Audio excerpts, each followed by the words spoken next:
చాలా వ్యంగ్యంగా మాట్లాడుతుంటాడు ఆయన ఆదినారాయణ రెడ్డి. ఈ గుగ్లీ కొడతా సిక్సర్ కొడతా అంటున్నాడు.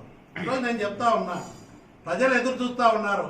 మీరు ఇచ్చినటువంటి సూపర్ సిక్స్ కొడతారా లేదా కూటమి ప్రభుత్వము? వచ్చి రాగానే చేతులు ఎత్తేసినారు, బ్యాట్ లేసే పరిస్థితే లేదు, సిక్స్ ఏం కొడతారని చూస్తూ ఉన్నారు. ఈరోజు సూపర్ సిక్స్ మీరు చెప్పినది అమలు చేయండి, ప్రజలు హర్షిస్తారు. ఈరోజు ఒక్క హామీ కూడా నెరవేర్చేదానికి ప్రయత్నాలు కూడా జరగని పరిస్థితి.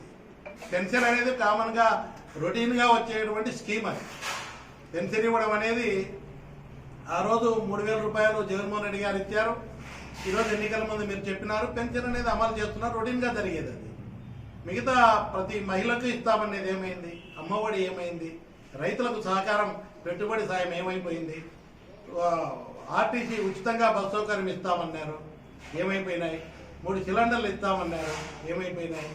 అదేవిధంగా యువతకు నిరుద్యోగ వృత్తి 3,000 ఇస్తామన్నారు, 3,000 రూపాయల పరిస్థితి ఏమైంది? ఊసి ఎత్తుకునే పరిస్థితి లేదు.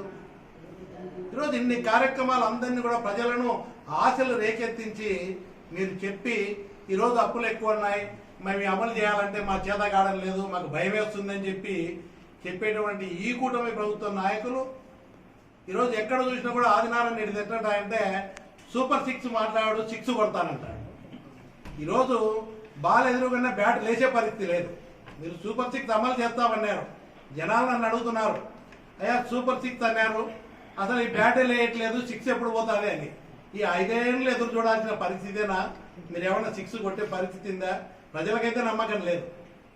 మనం ఆ రోజు కూడా ఆదినారాయణ రెడ్డి సూపర్ సిక్సే కాకుండా ఇంకా కూడా హామీలు ఇచ్చారు. కొండాపురం మండలంలో ముంపు గ్రామాలకు వెళ్ళినప్పుడు 666 కొడతా అన్నాడు.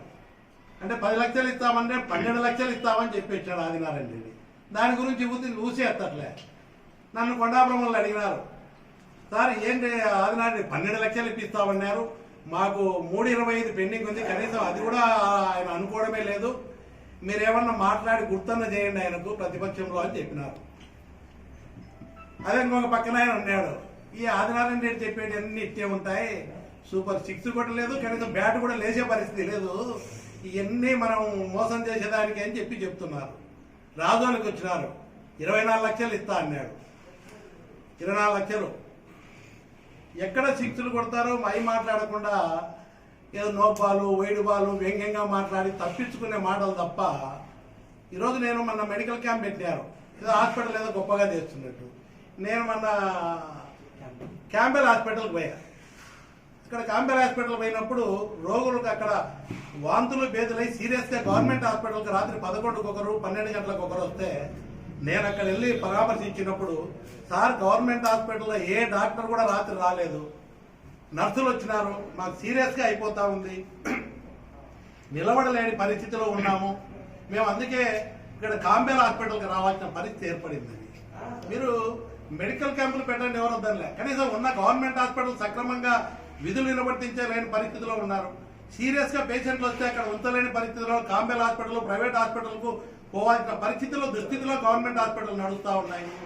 ఈరోజు ఇవన్నీ కూడా కార్యక్రమాలు చూస్తే మన రమణమ్మ అనే ఆమె కూతురు అందరూ కూడా నిస్సహాయ స్థితిలో, లేచే స్థితిలో కూడా లేరు.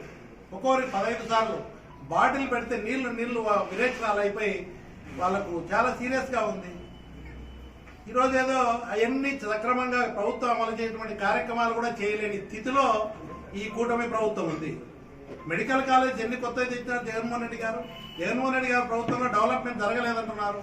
బ్రహ్మాండంగా మెడికల్ కాలేజ్ 17 మెడికల్ కాలేజ్ తీసుకొచ్చినారు. మెడికల్ సీట్లు పెంచే దానికి మన పిల్లలు చదువుకునే దానికి ఎన్నో అదనంగా సీట్లు సంపాదించినారు.